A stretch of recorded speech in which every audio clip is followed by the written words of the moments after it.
where there seems to be no way. He works in ways we cannot see.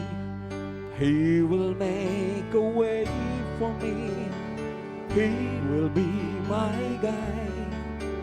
Hold me closely to His side. With love and strength for each new day, He will make a way. He will make a way. God will make a way where there seems to be no way. He works in ways we cannot see. He will make a way for me. He will be my guide. Hold me closely to His side. With love and strength for each new day, He will make a way. He will make a way. By a roadway in the wilderness, He leads me. Rivers in the desert will I see. Heaven and earth will fade, but His words will still remain. And He will do something new today. God will make a way where there seems to be no way. He works in ways we cannot see. He will make a way for me. He will be my guide. Hold me closely to His side. With love and strength for each new day, He will make a way. He will make a way. With love and strength for each new day, He will make a way. Palakpakan tayo po yung Diyos. Hallelujah.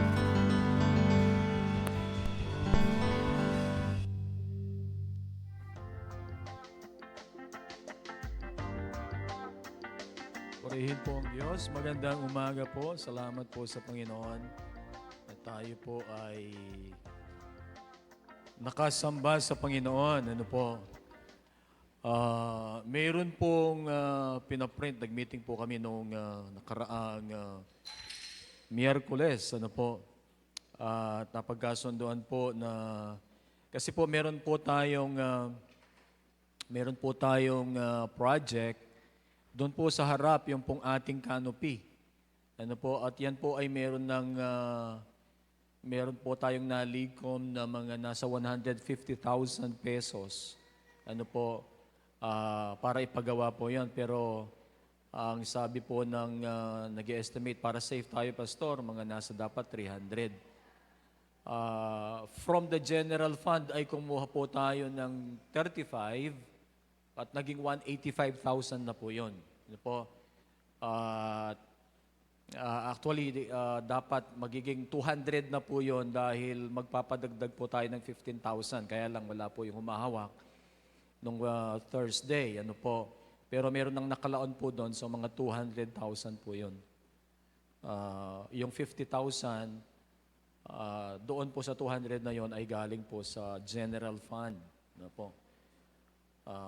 Pag general fund po, ito yung ating yung pong ating galing sa atin, ano po? Sa church, ano po. Kaya lang meron po tayong project na isa. Ito po yung nasa harap natin. Ito pong backdraft po natin. Kung mapapansin po ninyo, sira na po dito. Hindi na po natin kasi naaalis ito sa kadahilanan na pag inalis po natin yan, sasama, parang papel na lang po ito. Kinain po ng anay. Ano po, at ito po yung parang urgent na kailangan po nating ipagawa. Nagtanong po ako sa treasurer kung pwedeng maglabas din ng another 50,000 for the general from the general fund. Ah, meron naman daw po, pero hindi kakayanin palagay ko ng 50,000 po yan. Kaya po nagpa-print po tayo ng mga pledge form. Ano po? Ang pledge po, ito po ay yung parang pangako natin sa Panginoon na kapag nag-pledge tayo, higit pa po doon sa ating mga regular na tinatanggap ay tayo, naniniwala tayo na bibiyayaan tayo ng Diyos. Ano po? At ito po ay, kayo naman po ang pipili kung magkano po ang ilalagay ninyo. Ano po? Nakalagay po dito ang inyong pangalan, yung address, yung mobile number. Tapos nakalagay po dito, by signing below, I pledge to the following donation to True Light Assembly of God to be used for the church backdrop. So specifically, ito po, ang mga malilikom po dito, ay gagamitin po natin dito po sa ating backdrop dito. Ano po? Kasi po, yung church natin parang naluma na dahil dito po sa harap na ito. Kailangan na pong magawa. Ano po? Tapos ilalagay po natin yung amount. Tapos nakalagay din, I will pay the entire pledge on or before. Siguro po, ngayong quarter na to, ano po, hanggang December marahil. Tapos nandun po ang inyong signature at saka po yung date ng inyong pagpirma. Ano po? At sana po ay suportahan natin ito. Ano po? Total po, tayo naman ang magdidetermine kung ano po o kung magkano ang ating ilalagay. Inikayat po ang lahat na tayo po ay kumuha nito at hindi lang basta kukuha, bagkus maglalagay po tayo ng amount. Ano po? Kung gusto po ninyong ngayong buwan na to, gusto po ninyong November o gusto niyo pong December, ay maganda po. Ano? Pero sana po hanggang December ngayong taon ang pwede nating ilagay ng date dito. Ano po? So, kuha po tayo mamaya. Amen. Amen. Sige, kukuha po tayo mamaya. At fill up po yung mga form. Kung gusto po ninyong i-fill upan na po ngayon, much better. Kung hindi, ay sa next meeting, next worship service natin, ay pakido na lang po, pakibigay kay Sister Elmi o kaya kay Sister Rona na siyang nag-print po ng mga ito. Amen. Mayroon pong youth camp or National Chi Alpha Youth Camp ang mga kabataan. Meron po silang registration na 1,500. Kung kakaluwag-luwag po tayo, ay lalo na dito po sa mga merong mga anak na mga kabataan ay please let them attend ito pong youth camp na ito on December 27 up to 29. Amen.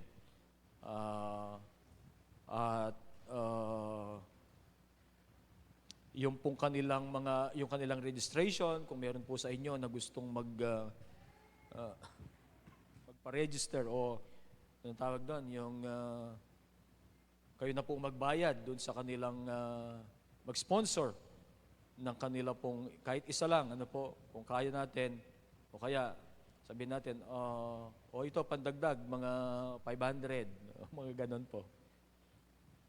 Tulungan po natin. Ano po. At meron din pong isang announcement, postponed po ang National Bible Quiz ng section. Ano? Nag-meeting po kami kahapon, wala po palang guidelines coming from the national, kaya po postponed po until further announcement, palagay ko next year na po yan. Pero yung pong ating paghahanda ay maghanda na po tayo para mas mahaba po yung paghahanda natin. Ano po? Hindi po kasi, ang tawag dito, yung pong coordinator po natin, hindi ko alam na, hindi po ako na-inform na wala pa lang mga guidelines. Ano po? At ang nangyari ay, sabi ko po sa kanya, Pastora, i-confirm mo kung meron para alam natin. Ano po? Yun nga po, sa madaling istorya, nag-decide na lang po ang mga pastors kahapon na i-postpone po muna dahil wala namang guidelines coming from the national. But we will continue to review, ano po, para mahaba po yung paghahanda natin. So much for the announcement. Kung meron po kayong mga Bible, buksan po natin sa 1 Samuel chapter 16, verse 7. Tayo pong lahat ay tumayo bilang paggalang sa salita po ng Panginoon. 1 Samuel chapter 16, ako po'y magbabasa sa wikang Ingles, New International Version. 1 Samuel chapter 16, verse 7. But the Lord said to Samuel, do not consider his appearance or his height, for I have rejected him. The Lord does not look at the things people look at. People look at the outward appearance, but the Lord looks at the heart. Nagpapasalamat po kami, Panginoon, sa pagkakataon na inyo pong ibinigay sa amin upang kami, Panginoon, ay makasamba, makapagpuri, makapagbigay ng paggalang, Panginoon, sa iyo. Sama-sama po kami, O Diyos. Mayroong iisang layunin at ang ikaw ay itaas, maparangalan sa aming mga buhay. Samahan mo po kami, Panginoon, ng iyong banal na Espiritu. Because, Lord, apart from you, we can do nothing. Inihiling namin, Panginoon, na ikaw ang magsalita, Panginoon, sa aming kalagitnaan sa pamamagitan ng mga salita mong ito. Magkaroon kami, Panginoon, ng mababang puso, Panginoon, upang tanggapin kung ano ang iyong sinasabi sa iyong mga anak. We continue to humble ourselves before you, acknowledging that we are only here, Lord God, because of your goodness and because of your grace. We honor you, our Father. We give you glory. We give you honor. This is what we pray. In the name of Jesus Christ. Amen. Purihin po ang Panginoon.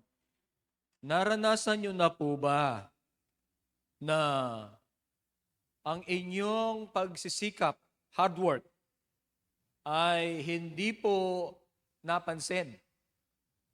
O kaya hindi po, it didn't make a difference? O kaya it did make a difference, but someone took the credit? No? Marahil naranasan na po natin yung ganyan. Ano po? Tayo ang nagpagal. Meron po tayong kasabihan sa Tagalog, Kapampangan. Yaku ing tina naman, ako ing memu, pula ko ing megluto. Haliwa ing megan.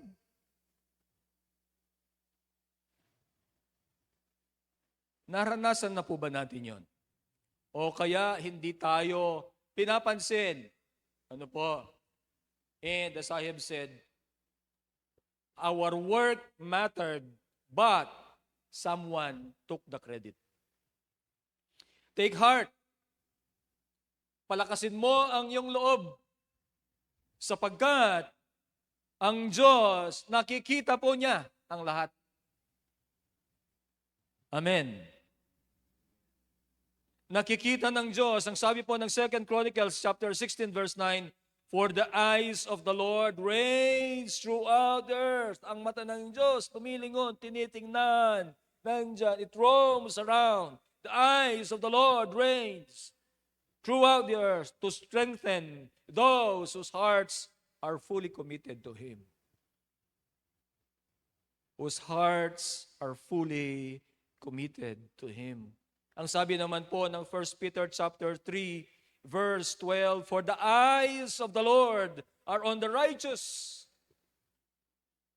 and His ears are attentive to their prayer, but the face of the Lord is against those who do evil.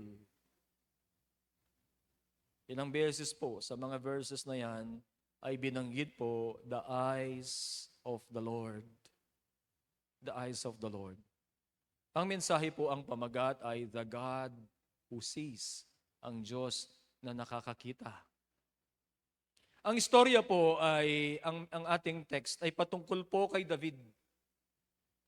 Patungkol po kay Samuel na hindi pa niya nakikita si David. At ito po ay yung unang pagkakataon na marahil magkikita po sila. Inutusan po ng Diyos si Samuel sapagkat nireject na po niya si Saul. Dahil po dun sa mga kasalanan at paglayo at hindi pagdinig ni Saul sa Diyos. Ang verse 1 po, ganito ang sinasabi, "The Lord said to Samuel, How long will you mourn for Saul, since I have rejected him as king over Israel?" Maliwanag po, nireject na ng Diyos. Bilang hari po, hindi na siya yung pinipili ng Diyos na maging hari ng Israel.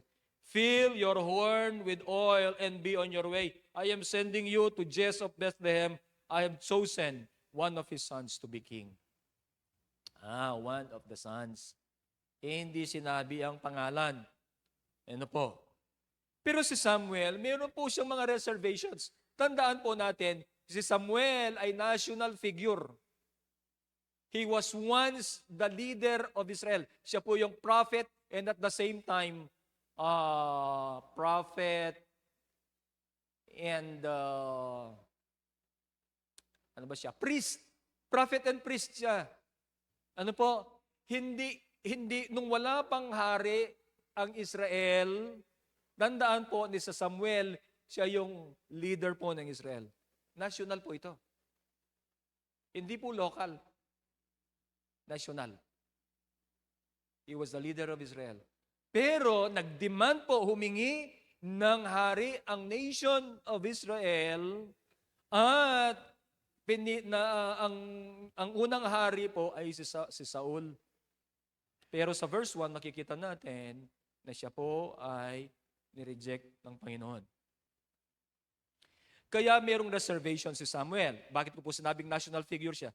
Kasi mayroon ng hari ngayon. Si Samuel, national pa rin yung figure, yung niya, kasi prophet siya, pero hindi na siya yung talagang, meron na kasing hari. Sa verse 2, ang sabi, "But Samuel said, How can I go? If Saul hears about it, he will kill me." Parang mga political po yan. Papatayin ako niyan. Lord, papatayin ako Kasi kapag nag-anoint siya, inutos ng Panginoon, ina-anoint niya si David, siyempre ang isipin ni Saul, pinapalitan na ako. Ilalaban po niya ang posisyon niya. The Lord said, "Take a heifer with you, and I have come to sacrifice." And say, "I have come to sacrifice to the Lord." Invite Jesse to the sacrifice, and I will show you what to do. You are to anoint for me the one I indicate. So, sasabihin ng Panginoon kung sino daw. Si Samuel po, ang sabi ng verse 4, Samuel did what the Lord said. When he arrived at Bethlehem, the elders of the town trembled when they met him. Tandaan po natin nga, national figure ito. Prophet po ito. Priest po ito. And Bethlehem was just a small town. Parang merong darang malaking tao. Bawa sa atin po, merong national figure dyan darating. Siyempre, pupunta lang sa isang maliit na barangay without na yung parang pasabi. Siyempre, magkakaroon ng commotion dyan. Magkakagulo yung mga tao. Kaya tinanong na, "Do you come in peace?" Samuel replied, "Yes, in peace. I've come to sacrifice to the Lord. Consecrate yourselves and come to the sacrifice with me." Then he consecrated Jesse and his sons and invited them to the sacrifice. But take note po, these sons, na wala po si David dyan.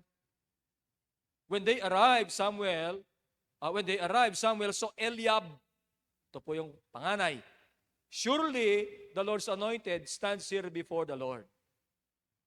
Ayan, yun yung kanyang unang nakita. So, when all of David's brothers, lahat po ng kanyang mga kapatid na lalaki, 7 po ito, pang-8 siya. Hindi ko alam kung meron silang kapatid na mga babae. Pero lahat po ng lalaking ito, nakita ng kanilang ama that they were worthy of the kingship. They were seen by Jesse to be worthy of the kingship. In fact, si Samuel po, nung makita niya si Eliab, itong kanyang sinabi, surely the Lord's anointed stands here before the Lord. Kung mag-advance po tayo ng pagbabasa nito, alam niyong kalaban ni David si Goliath, makita natin sa istoryang yan, ang mga ito ay mga sundalo. Ang kanyang mga kapatid. Natandaan po ba ninyo nung inutusan ni Jesse si David? Ang sabi niya, magdala ka ng pagkain sa iyong mga kapatid na nandoon sa labanan. These are soldiers. At marahil matipuno, mataas, magandang lalaki, kagaya ng binanggit na tungkol po kay David. They were all, his brothers, were seen by their father to be worthy of the kingship. But God sees otherwise. Ibang nakikita ng Panginoon, hindi sila. Ano po? Hindi natin alam ang puso ng tao. Si Samuel nga, propeta ito priest. Nung makita niya, madeceive siya Yung mga kapatid naman nila, kung mag-a-advance po tayo ng konti sa pagbabasa, nung si David nagtatanong-tanong, paano kung kakalabanin niya si Goliath, kung ano yung magiging kung gagawin doon sa mananalo. Ang sabi ng mga kapatid niya, di po ba, sabi na, umuwi ka na doon. Sinong nag-aalaga doon sa mga tupa, konting tupa na meron tayo? Sabi ng kapatid niya, alam ko ang nasa isip mo, alam ko ang puso mo. Sabi ng kapatid niya, hindi niya alam. Kasi ang Panginoon, iba yung nakikita ng Panginoon sa kanya. Sabi ni David, anong gawa ko? What have I done? Kasi ayaw nila yung nagsasalita siya patungkol dun sa kung kakalabanin niya si Goliath Ano po? Wala pong nakakalam ng puso ng tao maliban sa Diyos. Lahat po nakalinya, nakikita ng kanilang ama na si Jesse that all these brothers of David was worthy of the kingship. God sees David to be his chosen servant. The Lord got the back of David. Kasi nga nakalinya lahat sila dyan. Ipinakita lahat. Ano po? Kailangan po tayong magtiwala sa Panginoon that He knows what He is doing. The Lord knows what He is doing. Nothing and no one can destroy what God has planned already beforehand for us. Nothing and no one can destroy what God has planned already beforehand for David. Kahit wala siya doon para i-anoint, nandun na lahat for anointing kung sino ang pipiliin. But David was not there. Kailangan lamang po, alam natin na walang makakasira doon sa plano ng Panginoon na pinlano niya beforehand, before the creation of the world. Ang kailangan lamang po ay tama ang ating puso sa harapan ng Panginoon. David was described by the Lord as a man after God's own heart. We just have to make sure that we are right with God. God will take the rest. God sees the heart. God sees our hearts. Amen. Si David po, he was overlooked by his father maybe, but not his Father in heaven. Bakit ko naman nasabing na-overlook siya? Natapos na lahat ng presentation ng kanyang mga kapatid. Siya wala pa Tinatanong lang alam lang, kasi sabi ng verse 1 ay, i-indicate ng Panginoon kung sino yung i-anoint. Nung walang in-indicate ang Panginoon, nagtanong na si Samuel. Ang sabi, wala ka na bang ibang mga anak? O meron pa. Ano po? God sees his heart. God sees the heart of David Just as this God sees the heart of David, the Lord sees our hearts. At hindi po i-overlook ng Panginoon ang laman ng ating mga puso. Ang mensahe po, the God who sees us. Ang Diyos na nakakita.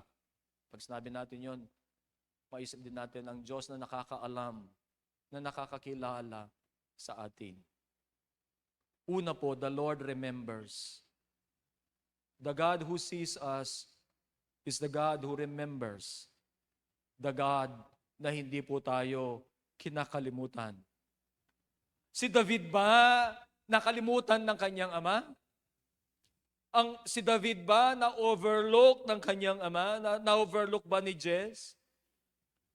Marahil hindi po siya isinama doon sapagkat siya ay bata pa. He was just a lad. He was just a boy. Mga 17 years old. Ano po? Marahil hindi na po kinonsider ng kanyang ama dahil siya po ay, yun nga, yung age po niya, baka hindi pa ripe iniisip ng kanyang ama. Pero iba ang sa Diyos po. Alam po ninyo, marami sa mga tinawag ng Diyos ay mga kabataan. Of course, meron din siyang tinawag na matanda na po. Si Moses, 80 years old. Pero si Jeremiah, young person po yan. Si Isaiah, ano po? Si David. Mga bata po ang mga ito. Mga teenager po ang mga ito. Ano po? He was just a teenager or a boy na marahil hindi po ito kinonsider ng kanyang ama. Kaya lahat po, they were in line for promotion. They were in line for the anointing to be the next king of Israel. And he was not there. Pero ang kabataang ito, mahal niya ang Diyos. Ulit. Ang kabataang ito, bagamat he was not considered to be the next king of Israel by his father, was considered by God because he loved God. At makikita naman po natin yan doon sa kanyang mga sinulat na mga salmo. Ano po, kung paano ang puso niya sa Panginoon at ang mismong ang Panginoon, ang Diyos, ang nagsabi, David was a man after God's own heart. This young person loved the Lord. He is right with God. Tama ang puso niya sa Panginoon. Tama ang relasyon niya sa Panginoon. And that's what matters. Amen. Yun ang mahalaga, na tayo ay tama sa Panginoon, na ang ating puso ay tama sa Panginoon, at mahalaga po sa Panginoon na ang ating puso ay nakatuon sa Kanya. When all were in line for promotion, ang kanyang mga kapatid, he was in the field, tending the sheep. Kayo po, kung kayo ang anak ni Jess, kung kayo si David, pag malaman mo yon, di kaya sasakit loob mo. Lahat nga, pinatawag. Kahit pinatawag lang ako, kahit magita ko lang si Samuel, sana. Parang gano'n, ano. Remember, Samuel was a prophet and a priest. He's the leading prophet. Hindi siya pinatawag.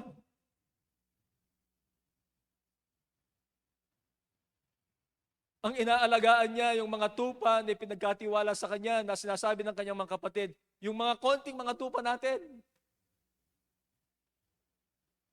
Nung pumunta na po siya doon sa labanan, ano po. Pero napakaganda po rito ay, the Lord remembers him. Hindi kinalimutan ng Panginoon. He was not present. Doon po nakasama ang kanyang mga kapatid. That they were all presented to Samuel.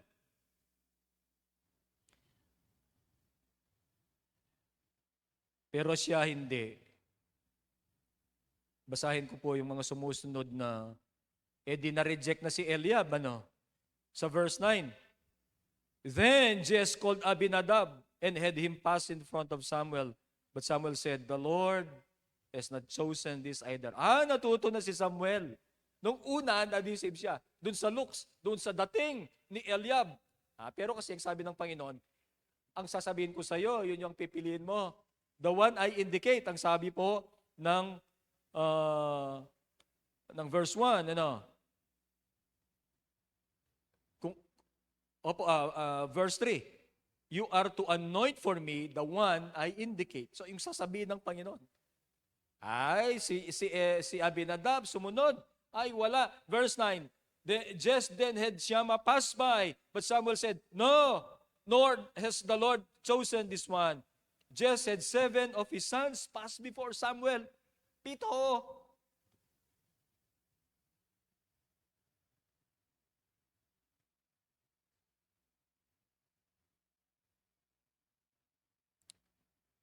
But Samuel said to him, the Lord has not chosen this.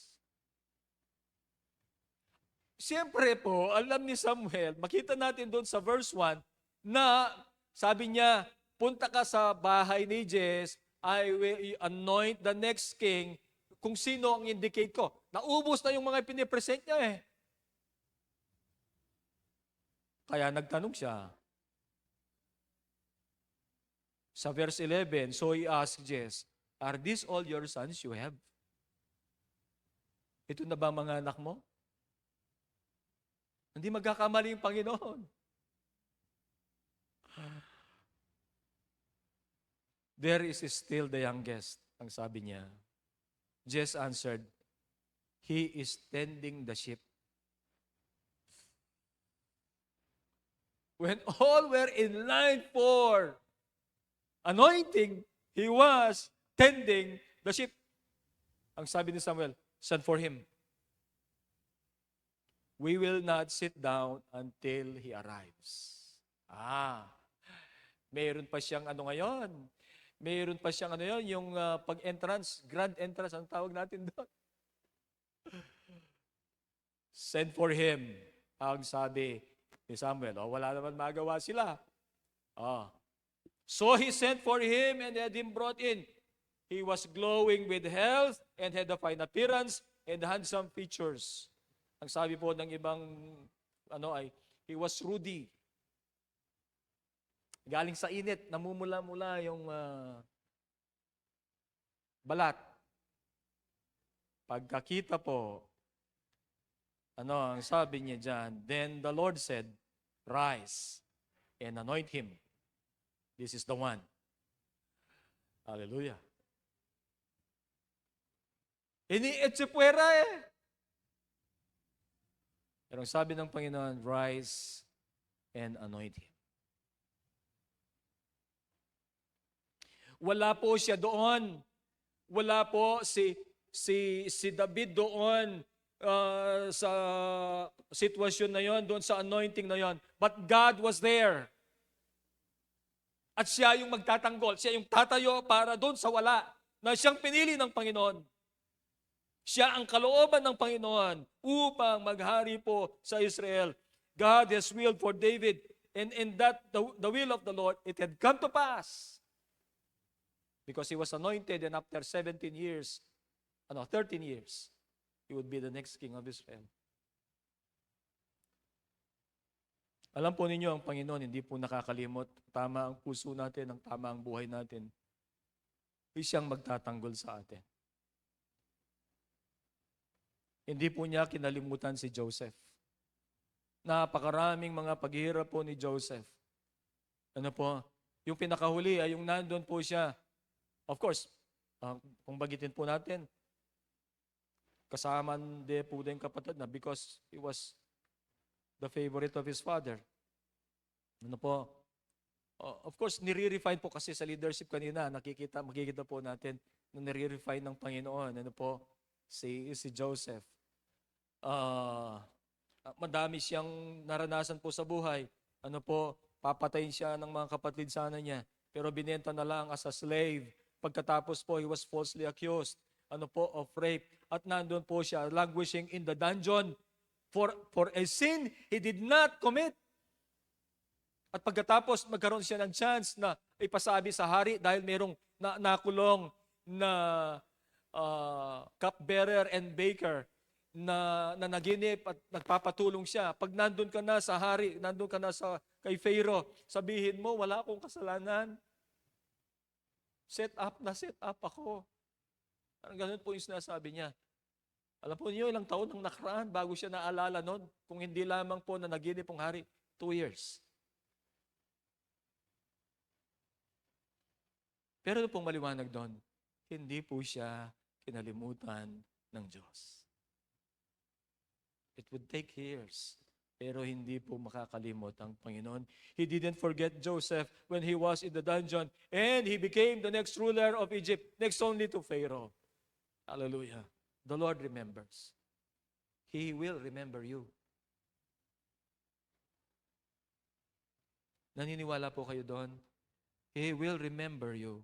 At yun po ay kung yung ang puso natin ay magpapatuloy na tama sa Panginoon, na tayo ay magkakaroon ng pananampalataya sa Panginoon. Pinakita po natin na tama ang puso po ni David. Makikita rin po natin kung titingnan natin yung istorya po ni Joseph.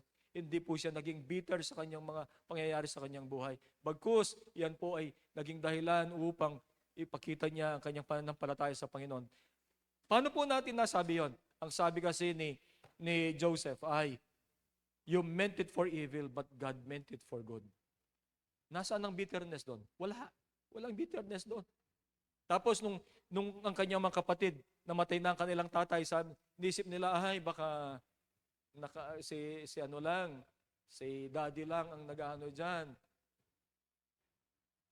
Ang sabi niya, huwag kayong matakot. Huwag kayong matakot. Hindi ko gagawin yon. Ano po? The Lord remembers. Pangalawa po, ang Diyos ang siya pong pumipili. The Lord chooses. The Lord has chosen David to be the next king of Israel. At ang Panginoon, pinili ka po niya upang para sa isang purpose. He has a purpose for your life. He has a purpose for our lives. Kilala ka ng Panginoon bago pa niya i-create. Alam niya ang iyong magiging pangalan. Alam niya kung saan ka titira. Alam niya ang lahat sa buhay mo. He knows you better than you know yourself. From eternity, ang Panginoon ay nagplano na para sa iyo. Before I formed you in the womb, I knew you. Ang sabi po ng Jeremiah chapter 1 verse 5, before you were born, I set you apart. I appointed you as a prophet to the nations. Si Jeremiah lang po ba ang ganito? Naniniwala po ako na hindi lang si Jeremiah ang ganito. Ang Panginoon noon pa man, kilala na po niya tayo. Sinet apart na po tayo ng Panginoon para sa kaligtasan upang paglingkuran ng Panginoon. Meron siyang tawag po sa atin. He has set us apart. Pinili tayo ng Panginoon. The Lord chooses on the basis of the heart. Ang sabi ng Panginoon, people look at the outward appearance, but the Lord looks at the heart. He looks the heart of a person. He looks at your heart. He looks at my heart. Ang mga tao po, they tend to look outward appearance and abilities. Kahit tayo, maano po sa ganon. Si ano nga, priest and prophet, na ano siya, sabi niya, ito na. Sigurado siya eh. Ito na ang, hindi man siya nagduda eh. Hindi naman sinabing, maybe, this is the Lord, maybe the Lord's anointed stands here before me. I am reading sa verse 6. Hindi niya sinabing maybe. Ang sinabi niya, surely. Was he not deceived? Kung hindi ang Panginoon, siyempre panganay pa naman ito. Kung hindi ang Panginoon na siyang mag-indicate, baka ito ang unang niyang nakita, si Eliab, si Samuel, ito ang pipiliin niya. Kasi sabi niya, surely the Lord's anointed stands here before the Lord. At ganun po tayo. We will be deceived sa looks, sa appearance, sa abilities. But God looks deeper than that. He looks at our hearts. Amen. Alam po ninyo, tayo nakakaalam doon sa puso natin. At ang Diyos, ano po, binabase po doon sa puso. Ano po? Ang sabi kasi, si David was a man after God's own heart. Ano po? God looks deeper than the appearance and the abilities. Pinili po niya si David para maging susunod na hari. Ano po? And even though he was not initially considered for the position,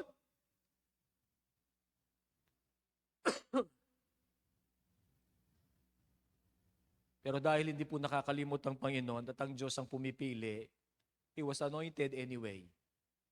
Sino ang makakapigil kapag ang Diyos ang pumili? Sino ang makakapigil kapag ang Diyos, siya po yung nagplano niyan? Wala po. Walang makakapigil kung ano ang inintensyon ng Diyos sa inyo pong buhay. Kahit sino pa ang pipigil dyan, kahit sino pang makapangyarihan na tao yan, hindi niyan makakapigil doon sa pinlano ng Panginoon sa iyong buhay. Naniniwala po ba kayo doon? Ito nga hindi nga 7. Kung sa promotion yan, pang-8 ka. Pero yung pang-8, dahil pinili ng Panginoon, ano po? Siya ang na-anoint. No one can stop what God has intended for your life. Only we must be willing to submit to His plan. Maganda ang plano ng Panginoon. It is better than our plans. Ano po? His plan is better and greater than our plans. Pero are we willing to submit po doon po sa kanyang iniisip at pinaplano para sa ating mga buhay? Ang sabi ng 1 Corinthians 2:9, it is written that no eye has seen, no ear has heard, and no human mind has known. God has prepared these things for those who love Him. Kinote po ang Isaiah 64 verse 4, no eye has seen, no ear has heard, and no human mind has known. Ano po yon? Ang mga inihanda ng Diyos para doon sa mga umiibig sa Kanya. Mayroong inihanda ang Diyos para sa inyo. Mayroong inihanda ang Diyos about isa po sa atin na napakaganda. And Jeremiah 29 says, I know the plans I have for you, declares the Lord. Plans to prosper you and not to harm you, plans to give you hope and a future. Siya po ang pumili ng buhay para sa atin. But are we willing to submit doon po sa kalooban ng Diyos? Alam natin that the plans of the Lord are better and greater than our plans, but are we willing to submit to the plans of the Lord? Are we willing to accept His plan? Are we willing to accept yung pong pinili ng Diyos para sa atin? O baka meron tayong gusto? Lord, kaya po burini. O kasi, Pastor, siyempre, David, hari ya. Ito yung calling na. O yakurugunan, ano kaya yung calling ko? Tayo ay pagtiwala, kaya katamo pong di, kaya tang house na ng Diyos, kaya katamo.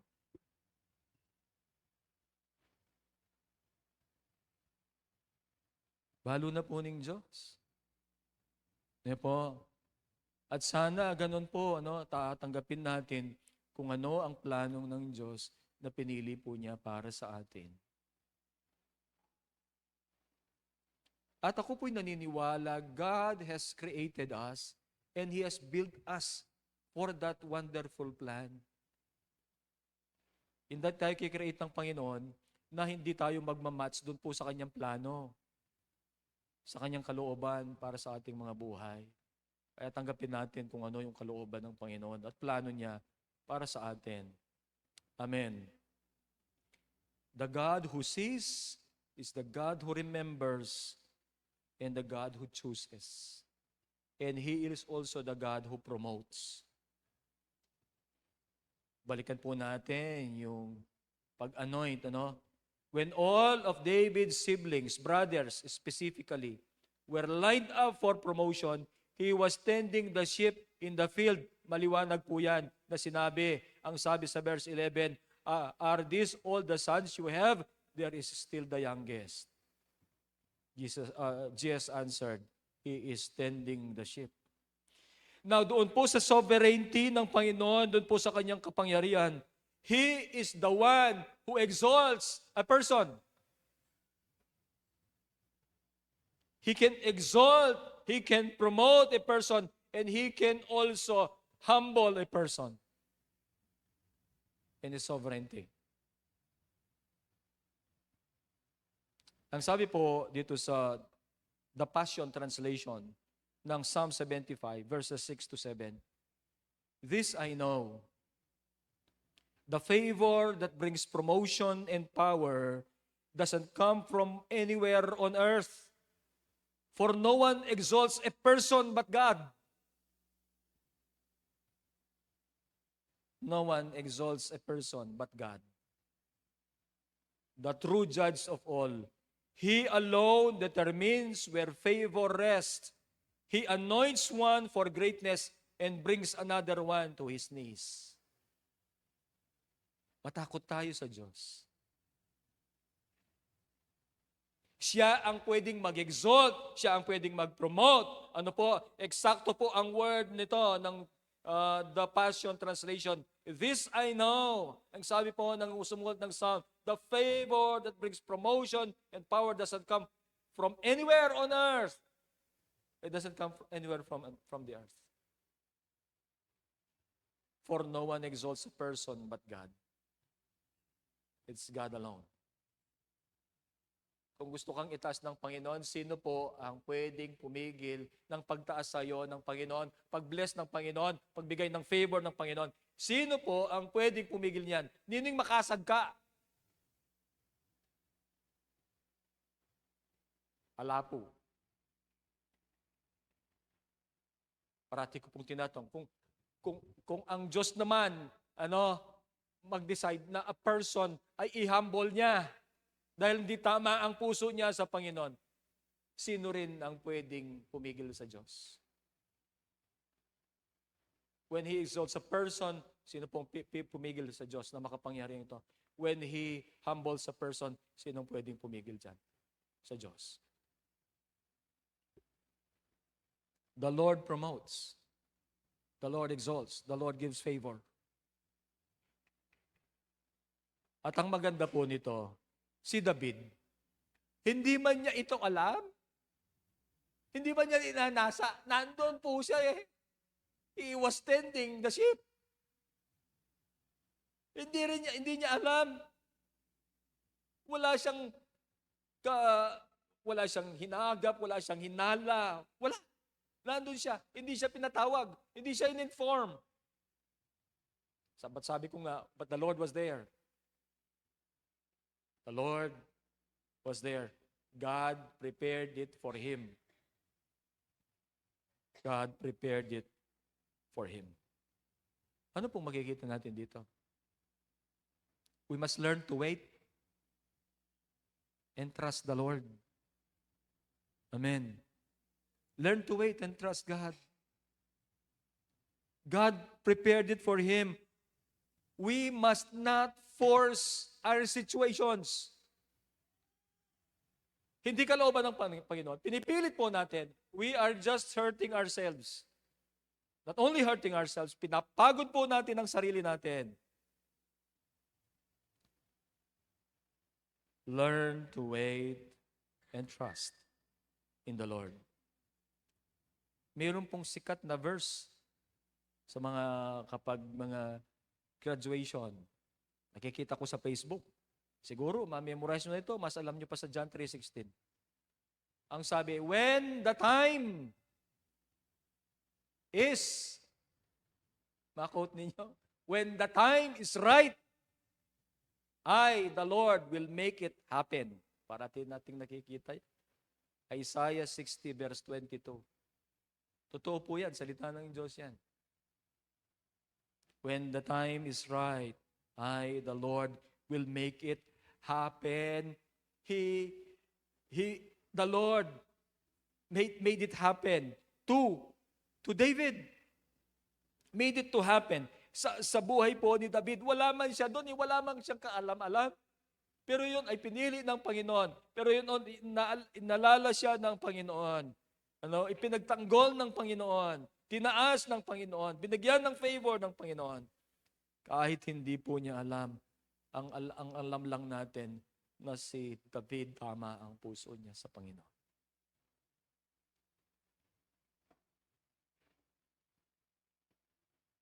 In God's time, He will promote us to the place where He wants us to be.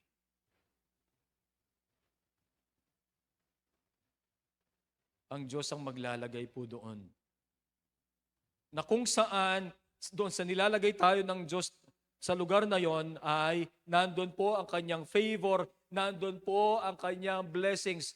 Present po. Doon sa nilalagay tayo ng Diyos na kung saan kalagayan po natin, pagpapalain tayo ng Diyos, ipapakita po ang favor ng Panginoon. His presence is there. His blessings and favor are present there. Ano ang key dito? Si David, tama ang puso niya sa Panginoon. Ano po? We must not concern ourselves with self-promotion.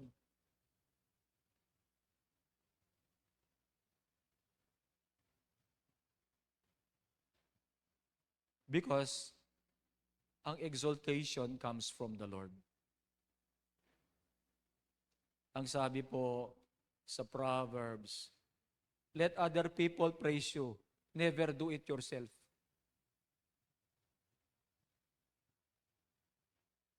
We must not concern ourselves with self-promotion. Let us trust God. Let us trust God. Let us learn to wait and trust the Lord. Let us not force situations. Na po, let us wait in God's time, the right time of God, and He will make it happen in your life. He will make it happen. God is the one who will promote you. Hindi lang po ito trabaho, no po, kundi mayroong favor ang Panginoon, exaltation ng Panginoon na ibibigay po niya sa atin. Amen. The Lord remembers. The Lord chooses. The Lord promotes. The Lord knows and sees our lives. Siya lang ang may alam po noon. Ano po? Magpatuloy po tayo na pagtiwalaan siya sapagkat siya po ay sovereign. Let us continue to trust in His sovereignty and dwell in His love. He is concerned with you. He knows you. He sees you. He remembers you. He chooses you. He promotes you. He will promote you. Yan po ang Diyos. Ginawa po niya kay David. Naniniwala po ako na hindi lamang para kay David ang mga ito, para sa atin. Amen. Tayo pong lahat ay tumayo.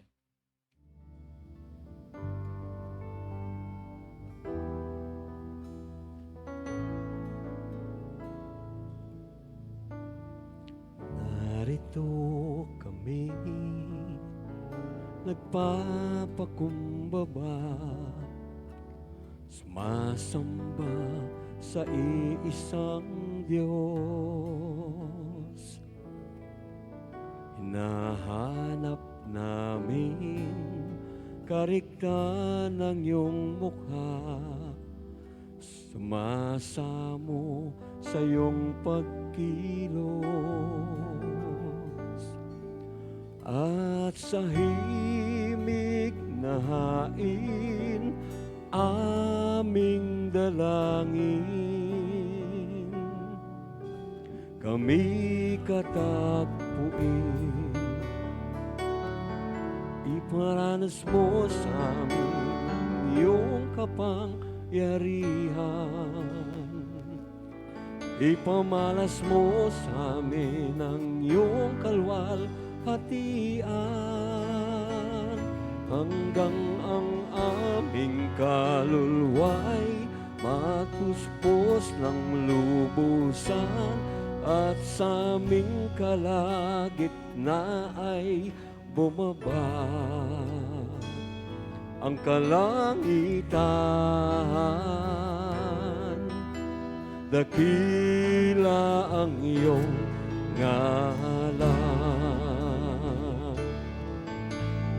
Narito kami, nagpapakumbaba, sumasamba sa iisang Diyos. Hinahanap namin karigtan ng iyong mukha, sumasamo sa iyong pagkilos, at sa himig na hain, tanging dalangin, kami katagpuin. Iparanas mo sa amin ang iyong kapangyarihan. Ipamalas mo sa amin ang iyong kalwalhatian, hanggang ang aming kaluluwa'y mapuspos ng lubusan, at sa aming kalagitnaan bumaba ang kalangitan. Dakila ang iyong ngalan. Iparanas mo sa amin ang iyong kapangyarihan. Ipamalas mo sa amin ang iyong kalwalhatian, hanggang ang aming kaluluwa'y mapuspos ng lubusan, at sa aming kalagitnaan ay bumaba ang kalangitan. Dakila ang iyong ngalan. Iparanas mo sa amin ang iyong kapangyarihan. Ipamalas mo sa amin ang iyong kalwalhatian, hanggang ang aming kaluluwa'y mapuspos ng lubusan, at sa aming kalagitnaan ay bumaba ang kalangitan. Dakila ang iyong ngalan. Dakila ang iyong ngalan. Dakila ang iyong ngalan. Dakilang Diyos na nakakakita ng buhay namin at ng puso namin, na nakakaalam ng lahat-lahat sa amin. Nagpapasalamat kami, Panginoon, sapagkat ni minsan ay hindi mo kami kinalimutan. Salamat po, O Diyos, Ikaw ang pumili sa amin. Pinili upang kami makapaglingkod, pinili upang iligtas. Matuto kami, O Diyos, na tanggapin ang iyong pinaplano para sa aming mga buhay.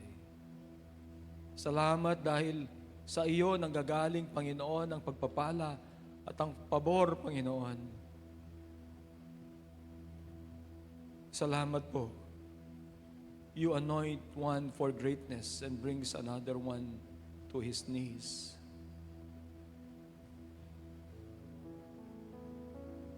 Sa iyo nanggagaling, Panginoon, ang kapangyarihan. The favor that brings promotion and power doesn't come from anywhere on earth.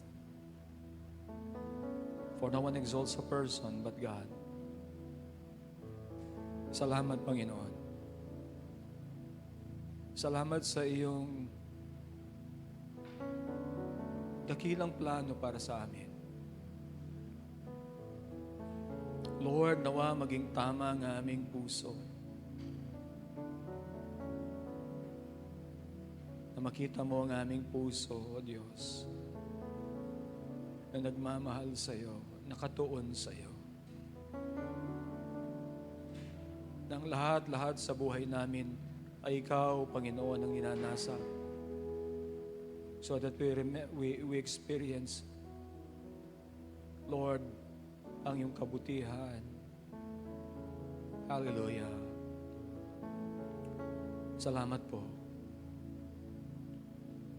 Inihiling namin, O Diyos, na ilagay mo sa aming puso, Panginoon, yung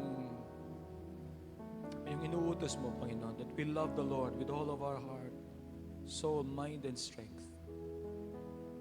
Ng Panginoong Diyos ang lahat-lahat sa amin, na kami sumunod sa Kanya, magtiwala, Panginoon, at manampalataya. Salamat po. Salamat. Dahil Ikaw ang may hawak ng aming buhay. Dahil Ikaw, Panginoon, ang nagpo-protect sa amin. And even You are the one who exalts us. Salamat po. Lord, we entrust our life to You. Sana po ang maging nasa ng puso namin ay ang Ikaw ang lahat-lahat sa amin. Hallelujah. Salamat po. Salamat. Ang iyong pong mga anak, Panginoon, na naririto, pagpalain mo sila, maranasan ang biyaya ng Panginoong Jesucristo, ang pag-ibig ng Ama at ang pakikiisa ng banal na Espiritu. Amen. Amen. Amen. Pagpalain po kayo ng Panginoon.